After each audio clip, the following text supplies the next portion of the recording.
Yes, welcome back. We're talking about how to become an extraordinary athlete, or perhaps the best athlete you can possibly be. So we're building a cake with ingredients. Jenny Williams' star. We've covered three of the star factors. Jen, what's number 4? This is one that's, everyone tells you, Phil, there's no luck in sport. And I say, actually there is. There's huge amounts of luck. And to learn about that is really important because, first of all, a lot of people don't realise we can luck into tall parents. That's actually quite useful in a lot of sports. Yes.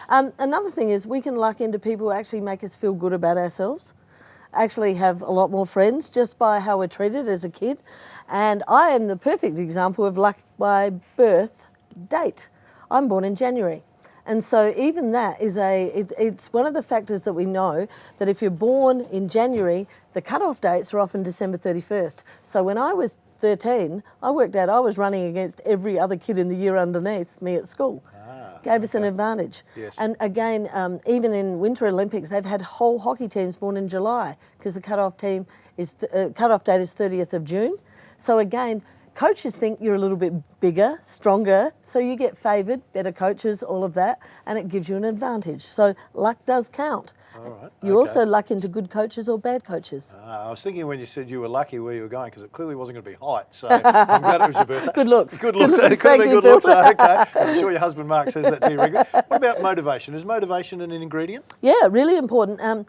People have to work out why they're actually playing. Are you playing to get ahead, which is getting trophies, getting wins, all of that, get along, having lots of mates? So if you're maybe an individual sports person, maybe getting ahead counts more than getting along. And the other one is making sense of the world. And this is often a guy, people who have looked at research in this will often go, teenagers especially, if we're trying to help them be great, they've got all these thoughts going on in their heads and what's going on in their life. And we have to make sure we look after that as much as anything else.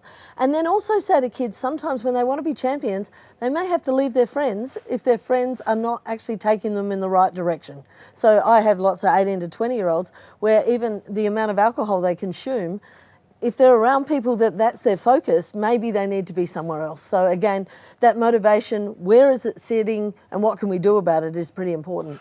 I know in my coaching days we'd talk to players, whether they're with the time at the Institute or with the elite players, who's talking about self-starters, ones that are self-motivated.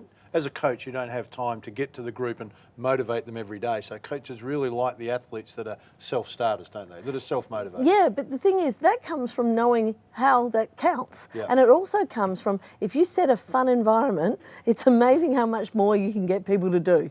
And, like people say that to me, how do you get people to read who have never read a book in their life, Jen?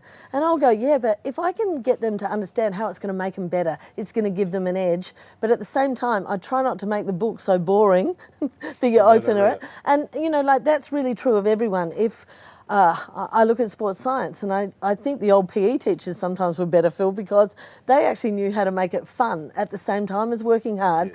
Well, for a lot of people, it's like running around an oval was fun. I never found that much fun myself.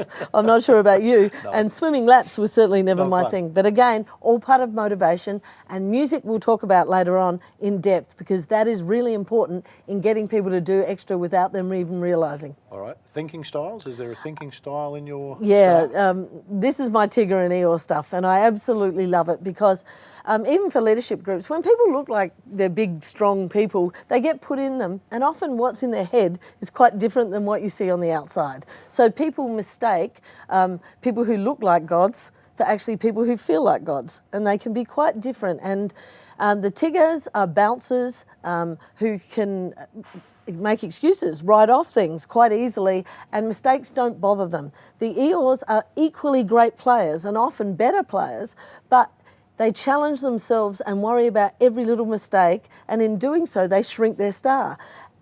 And if you have coaches or feedback telling them all the time what they're doing wrong and they're already beating themselves up, it makes it worse.